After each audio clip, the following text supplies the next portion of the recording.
Hey, hockey friends and families, got exciting news from our title sponsor, NHL Sense Arena. Most of you have asked us all the time, is it just for goalies? Can skaters use it? Well, they've just made a revolutionary new update called Dangle Pro. It's the world's first mixed reality stick handling trainer. Now, you've all seen that video of someone with them throwing a lot of different things, pucks, gloves, everything at them on the ice.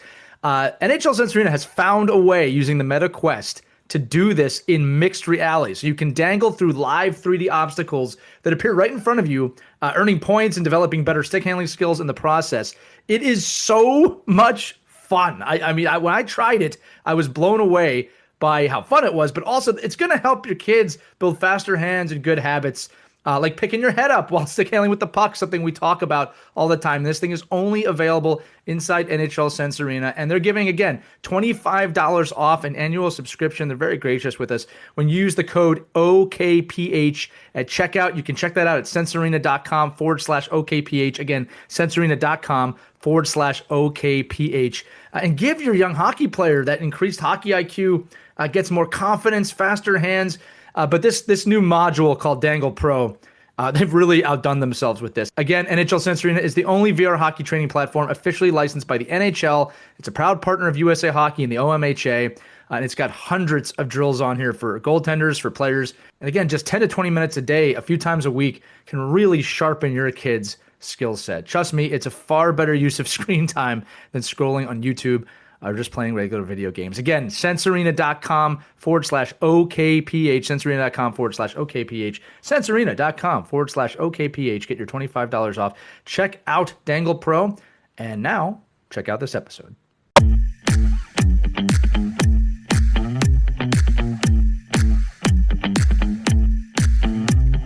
Hello, hockey friends and families around the world, and welcome back to another special edition, part 2 of our interview with Taylor Heise on Our Girls Play Hockey. Just in case you missed part 1, go back and listen to it. It's amazing. But again, she's a standout from the University of Minnesota. She's a world champion, Team USA, number 1 overall pick in the inaugural PWHL draft, a 2-time PWHL Walter Cup champion, and the 2024 playoff MVP, amongst other awards. She's an amazing guest. Let's get you into part 2 with Taylor Heise right now.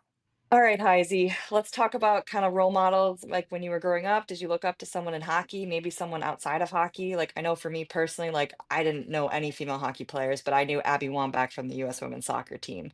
So just kind of curious if you had any female role models like that. Yeah, it's a great question. Obviously, I think it's hard when you grow up and don't have a ton of like hockey knowledge. So for me, like I said, that the Timberwolves have been on my, TV when I was young and all that. But obviously, someone that I've always looked up to is my mom. She played soccer and basketball in college and still like running around with 3 very elite athletes with me and my 2 brothers. That's not an easy task. And love you, Dad, too. Don't think I'm not going for you either, but like my mom like spent she's a teacher, so she spent the summers with us and was running us around and just always had a good attitude and was so confident about everything she did. Even when she'd go to hockey tournaments where like we didn't know anything, like nothing. I only knew the basketball side. Like you play a game and 10 minutes later you're back on the court and you're playing again. But another person that I started to look up to more so when I was like 12, 13, because I didn't necessarily know like hockey in that sense before, was Julie Chu. And she was someone who I then, when I was 15, was able to be coached by. And it was like this moment for me, and I never got past that. I think I remember even when I was like 17, I had seen her again and was like, that was like the best moment of my life. And then at the age of like 13 or 14, I realized who Hillary Knight was. Boom. Like dream, got to play with her, and there's just so many people who I was able to look up to, and Julie Chu was one of them because she just wasn't always like, she always said it, she wasn't the most skilled, she didn't have the hardest shot, she just did everything right and made teams specifically because of that. Right.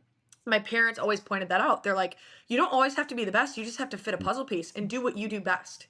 And that's kind of a way that I've kind of always tried to live my life from here. I love that. I think that's awesome. Yeah, that's awesome. And I think just your conversation around your role models and the people that influenced you obviously got you to a very high level of the game. From the highest levels of college hockey to the PWHL, and what's going on now with women's professional sports. I think it's great that you can be a part of growing that piece. And I know when I was coaching with the Whale actually a few years ago, and you could see the contrast of where we were just in the locker rooms and the travel and yeah, obviously the pay, but just the way you guys are treated as professionals now, and how there's such high expectations. Can you just talk a little bit about you know the difference and the transition of that happening? Like, because obviously you were at a very high level college program, which you got everything there too, right? But then you go to now you're like we talked to so many professional women that went from a great college program, and actually going professional was a downgrade in all facilities and services. Now that's no longer the case, right? Can you talk a little bit about that, what comes with that, and the expectations that come with that, and and maybe even the pressure that comes with that? Yeah, I was for my 5 years. I was at the University of Minnesota. It was an honor to be a Gopher. We had the best of the best stuff. I never lacked ice time. I never lacked, a gym space. I never lacked ice bath, like anything. Like we had it all, and it's the difference. The biggest difference for me is becoming a pro is like I live in my own house. I'm on my own time. I show up. I don't get in the car with my 5 buddies I live with and get to the rink every day, and like I was usually the driver. So as long as I'm in the car and the 5 girls are in the car, like everyone knew what we were doing because we had a schedule. And I think for pro it's a little bit less scheduled. You have your own time. Like in the summer, there isn't specific skates you have to go to. There isn't like mom and dad aren't signing you up for your skates or your workouts anymore. It's very much so the autonomy to know what your body needs and what you like kind of need as a player. And I love that. That's just adds the creative aspect in for me. I can kind of move around things the way that I want to. And then now with being pro and playing for the Frost, like we have it all too. I think we have, the best trainer in the world. I think Haley will agree with that. You agree to that too. Like we just have the best of the best. And now being on the Frost and being able to have like coaches where I can go to and be like, okay, I'm doing this in the summer. What do you think I can get better at? And not, dance around like it's just going to be for the Gophers. Like there was specific things in college that I had to be good at because it's college hockey. And now with pros, it's the same thing because we have more physicality, but it's just a different way. And I think time management is kind of where I like lacked coming into college. And I really figured that out real quick because in college you need to have that. And then now in pro, it's being able to handle the pressures of how many games we play, the physicality and USA and everything. So I would say the biggest difference for me is just the autonomy of knowing what I need and being able to choose that. Like in high school and college, it was really hard for me to see Sally down the road doing this and I wasn't and not feel bad about it. And now I have the confidence in myself to say, I don't need to do what Sally's doing. Like I can do what I'm doing and be completely fine. I'm going to add a question in here. I have another question, but you just made me think of something. You're both in a pretty unique space here, but Taylor, I was going to say this again. You leave college, winning a major award, first overall draft pick. You win back-to-back PWHL championships, one of which you were the playoff MVP. Is it weird to ask you where that ranks amongst everything? Because that's like a storied career already, right? And again, for the audience listening, I'm not going to say your age. Taylor's pretty young, all right? Like so that's a lot. That's a lot that's going on there, and not to mention it's the first ever PWHL championship. It's the first ever MVP, right? Like it's this massive moment in sports history. Is that something you can even compartmentalize into a thought? We're not even talking Olympics yet, like or Team USA. Yeah, I would definitely say Olympics has always been my dream, and I love the personal accolades that they kind of just show me I've been doing the right thing and Right. training at the right level and doing all that stuff. But for the Olympics, for example, like when I got cut the first time around, that was the best thing that ever happened to me. Right. I would never have said that probably 5 months after. I would say like I should have been there, what all these things. But I feel like my emotional intelligence on the inside was like, okay, didn't have the best tryout, so and so, like this happened, like wasn't my time. And I came back from that and ended up winning the Patty Kazmar trophy that year in Yeah. college. And all of my friends would say the exact same thing. It was the best thing that ever happened to me. And it's the way that I had to flip the script of myself saying like, oh, I feel bad for myself. Like this sucks. I'm good enough here. I can do that. But now like I can kind of turn it around and say that. But yeah, all these accolades are awesome. And being a PWHL champion 2 times has been amazing. And I've learned so many things back to back. Like 2 years were very different. Like I would not be able to do anything that I did without having the teammates that I did in college and PW, including USA. Yeah. Like there are so many people that understood me as a player, and even the people I'm working with and on a line with, they understood me as a player and changed their game because of that. Like they knew that for us to be successful, we needed to work as a group, and this is how it was going to Wow. happen. But then again, you look at it and like I haven't been to an Olympics, and that's the goal of my life that I've always wanted to do. So obviously that's something that I've worked towards for a long time, but that's definitely like my next thing. And I can throw everything out the window behind me and say, that's all in the past. The next thing is here, and that's what I'm looking forward Well, to. I'll say this: you're both on the path to that right now. I always say to my players too, look, the path to winning is often accompanied with a lot of pain, and I do not know many people that have won at a high level that have not experienced immense mental pain, physical pain. That's part of the journey. Now, again, you mentioned the Olympics here.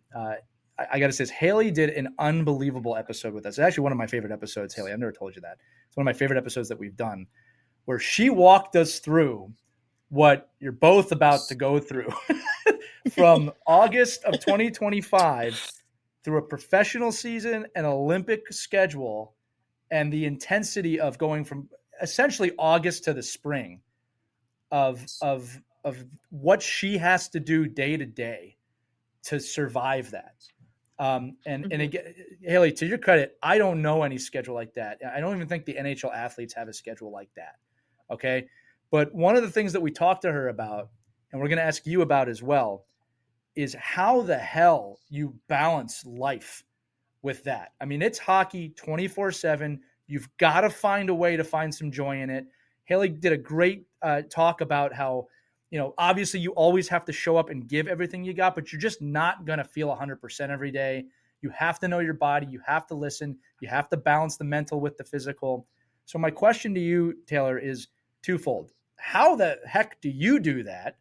And then on top of it, what's the message to young kids about balancing hockey in life? Because the kids are told, I think sometimes worse than the adults, of you are a hockey player. And kids, you're so much more than just that. But how are you approaching the next, honestly, year of your life? Yeah, I think I'll talk about the kids one first because I have it in my brain. But um, the biggest thing that I always say, and that I don't think I believed even in high school, like hockey is something that I do. It's not who I am. And when I start to think that hockey is my platform and it's the foundation of who I am, I always go back to that. Like, Right. and sometimes it does. Like, I'm 25 and I still think that sometimes. I'm like, oh, I was terrible at shooting today. Like, I'm a bad person. Essentially, like you feel that. You feel the pressures of, it being an Olympic year, like winning twice with the PW. Like there's so much expectation on your shoulders, and Haley feels that too. Like it's immense, and it's something that you can't even like fathom to like talk to someone about because there's just so much going on. Right. But as a kid, it's like do what's best for you. Like I didn't go to breakfast clubs getting up at 6 a.m. when I was a kid because I couldn't get to the cities in time. I'm not making my parents wake up at 4. They would have, but I'm not going to do that. I'll happily go out to the garage and shoot 200 pucks and work on my stick handling moves, work on, breakaways that no one on my team ever figured out until they were like 14 and I had worked on them when I was 11. Like those are things that like you're going to bring to the table. Yeah, I needed to get faster. We worked on sprints with my brothers outside. We played basketball. That's like a dual thing for me to understand the creativity of the game. Like there's just so much that I did that I think other players, if they actually fully, there was someone filling me all the time when I was a kid, people would have never believed it because the things that I did, my dad would cut down trees in the backyard because something would have fallen over. We'd hook our packs to that and we would run up a hill with them. Oh. Like that's weird. I grew up tractor pulling. No one knows what that is. Look it up. Like just the competitive aspect was there. And if you're competitive and you know that you have the confidence in what you're doing, you can be successful. So And then back to like I was going to say, you're going to set a the trend now for people looking up tractor pulling, and it's going to oh become a my gosh. national trend now that you said it on I the will show. have to I'll have to send you a picture because it's serious. And we went to like county fairs and did it. Wow. So yeah. And then I guess back to like the stress of like the year. And I feel like stress isn't the right word because it's when you've prepared your whole life to be in this moment, stress can't be the right Right. word. It's It's the opportunity, anxious. It's right? like I mean, yeah. opportunities. Yeah. Yeah. Opportunity is a great word. Like having the opportunity to be a part of such an like crazy year. Hillary, I think, had the best quote, and I'm not going to quote it perfectly, but she like mentioned and said like the expectations are so high for this year, and you have to, as a player, understand how you can be at your best when you're needed to be at your best. There's what 35 PWHL games. Like realistically, if we are at camps and we're playing games, you're not going to be your best for all 35. Yeah. Like where does your team need you and where do you need to be? Like our league is super physical and staying healthy for people is really hard. So understanding that this year I might not throw myself into God knows the corner and someone's just gonna nail, like you got to know exactly how your body can handle it, how your mentals can handle it, and figure out exactly how to do that. And I can't say that I'm perfect at it because I haven't been in a year that's looked like this. Like I've never been a part Nobody of a year has. that's Yeah. no. Yeah. So I think as players, it's important to like it's gonna take some, learning. It's gonna take some back and forth. It's gonna take some conversations with coaches and expectations that they have. Because for me, like there's certain things that I'm going to be able to do this year that I haven't been able to, and there's certain things that I have been able to do that I might not be full bore at. So there's that like if and when. Like if you do make that Olympic team, you might need to be a little bit better on your body come January and February. Yeah. Yeah. It's hard. And I could go talk about this for hours, I guess, because there's just so much mental that could be put into it. Well, all I want to say, and Mike, I'll set up your question here perfectly, is you make a good point. I should have said this. This has never happened before for women's hockey. Like the timeline is, again, women's hockey starts the Olympic in 1998. And really 1998 until this upcoming Olympics, you're kind of in college and into the Olympic stage. And then the Olympic stage is kind of what happens after college. This is the first time a major women's professional league, as successful as the PWHL is having an Olympic year. And like I said, no one has done this. It hasn't been done to this level before. And I think that's amazing. And again, I feel fortunate as a broadcaster that we kind of get to document this a little bit because 25 years from now, what is that conversation that when it's just super normal, and you're both on the bench coaching that team, no, I'm just kidding. Well, let's it goes. Mike, go ahead. No, well, I mean, all of that, right, is that the women's game is growing so fast. I mean, there's, you guys are obviously, you hear it all the time. You're part of history. You're part of all this great new tradition. You're growing the game, but really, both of you have so much passion. I'd actually love to hear from both of you. But what gives you the most hope about the direction of professional women's hockey right now? Is it the financials? Is it the viewership? Is it more girls are playing the sport? Is it more, what do you think is a great message of hope of where the league is going and how you guys have been a part of that? Yeah, I would say the biggest thing for me is like it was a dream. It wasn't even a dream because there was nothing to even dream about. And especially for me not knowing anything, um like it's a reality now. It's not even a dream. It's not even something that you can say, "Oh, like maybe one day there'll be something that I can play and that's not with the boys." Now there is. And what really pushes me every day and what I remember is all the people that come up to me and all the people that love, women's hockey. It's the professionalism of it. Like there were I think 3 girls that came to every game. 3 young women who, loved the Frost, loved PWHL, and they when we won came up to me and ended up were crying because I think they were like 45 and they're like, we never got to do what you did, Mm. but we're so excited for you guys. Like they could have a totally different outlook on life and say, shoot, like we didn't get to be a part of it, like it sucks that they can do it. Like it sucks that they were born in this era that, it's great. And there's just so many fans of our league and so many fans of us that just make everything that we do so worth it. Like if I ever think about, oh, like, I don't know if I can do it today, I think of the little girl that came up to me and was like, I love your laces on your skates. Like there's just so many people who like you look at it smallly and you're like, they want to be there so bad and now they can dream it. So the fact that I can make it, you know, my game, like someone in the future could say, I got to grow up watching her and she played professional. Like I want to be like her and I'm going to do that one day. Like there's a reality to it and that's the biggest thing for me for sure. Yeah, I think that's I echo that for sure. Honestly, I think it's the young girls, it's the young boys who are watching and can Mhm. see that like there's, female athletes at that level. I think honestly, even the video games, like us being on the video games is massive. Like the amount of young boys I've Huge. had come to me and like, "Oh my God, that's so cool." Like, like it just makes it like even playing field, like both boys and girls can dream the same thing. It's literally in the game. Like so I feel like that's like a huge factor that I've noticed. And yeah, same thing with the older women. I think that's something that maybe gets overlooked at times because we're so focused on the younger girls and we want them to like experience what we never got to experience. But there's all those women who came before us who played in like worse conditions than we did. And so it's that part's really cool to see as well. So kind of piggybacking on that, what do you feel like, what do you wish that every girl who plays hockey knew what's possible for her in the future of our sport? I think that everyone who's either young, old, I don't care who it is, like just the fact that there is something and it's sustainable.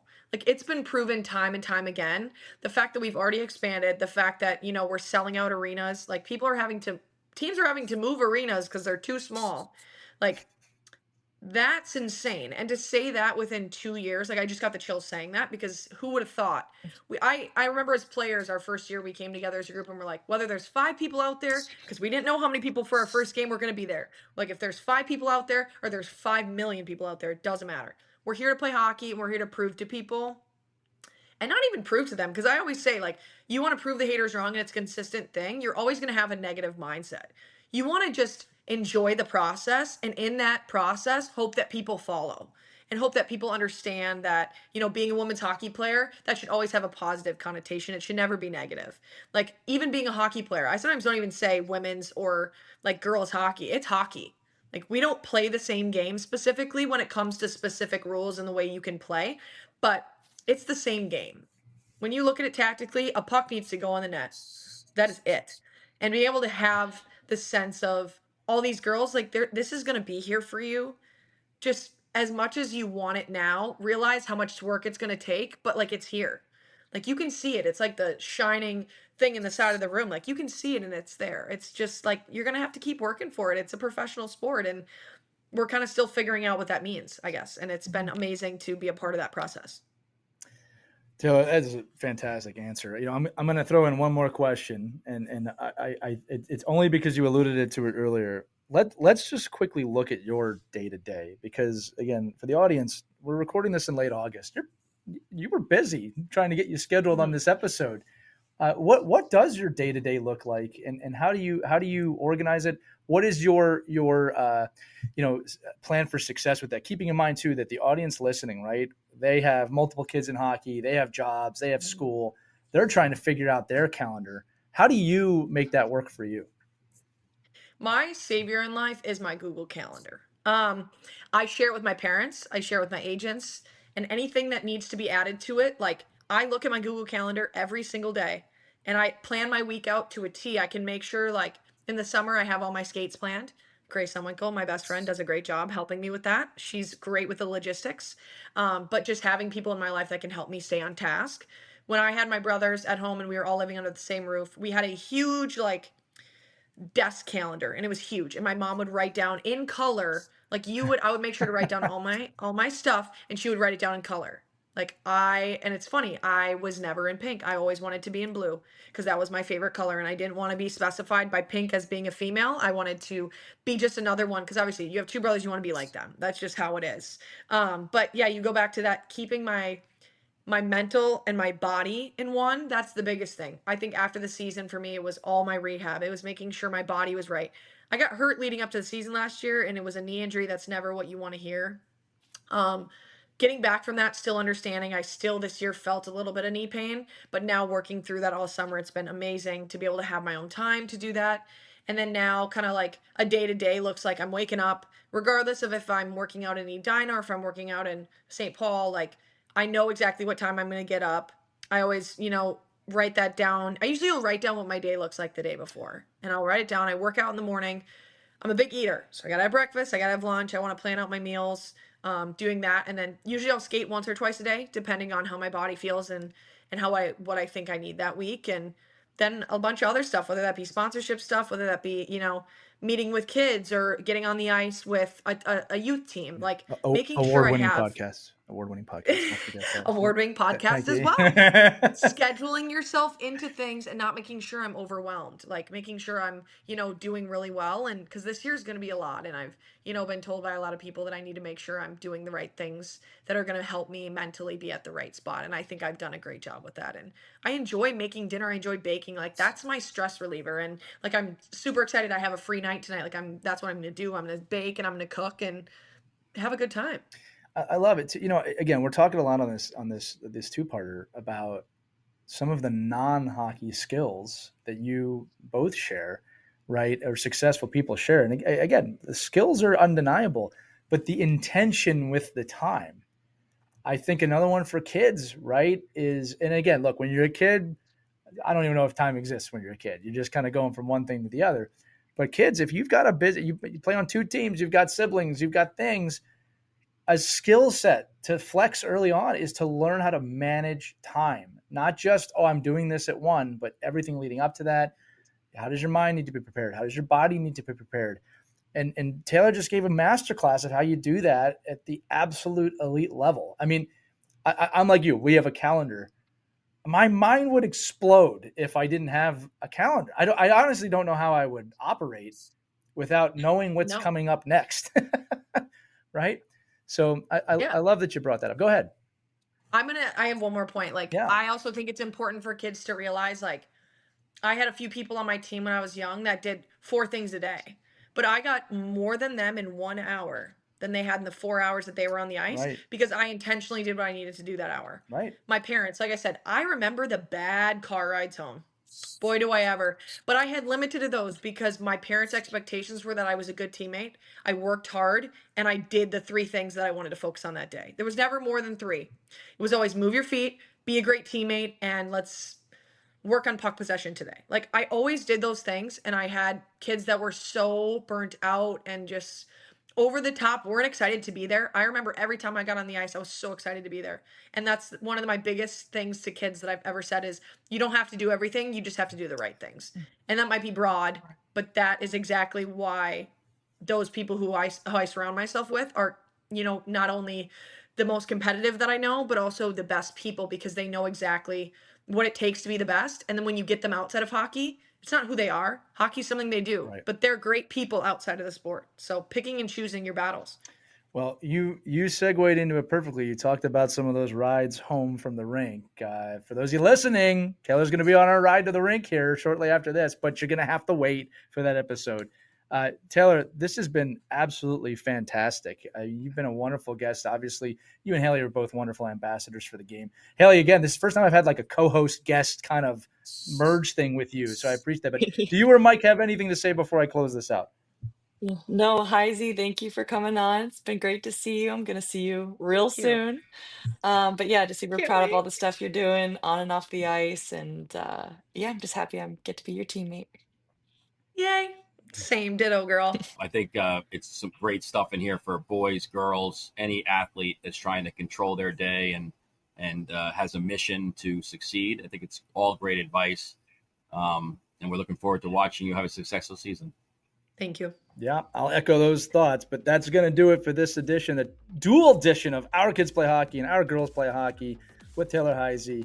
For Mike Benelli, for Haley Scamora, and Taylor, I'm Lee Elias. We'll see you in the next episode. Make sure if you have any questions or thoughts or you want to get to us, email us at team@ourkidsplayhockey.com, or there's a link accompanying this episode in the show notes. Tap it, text us, tell us your name, where you're at, or else we won't know. But for everybody here, everybody, skate on, have fun. We'll see you in the next episode. Take care.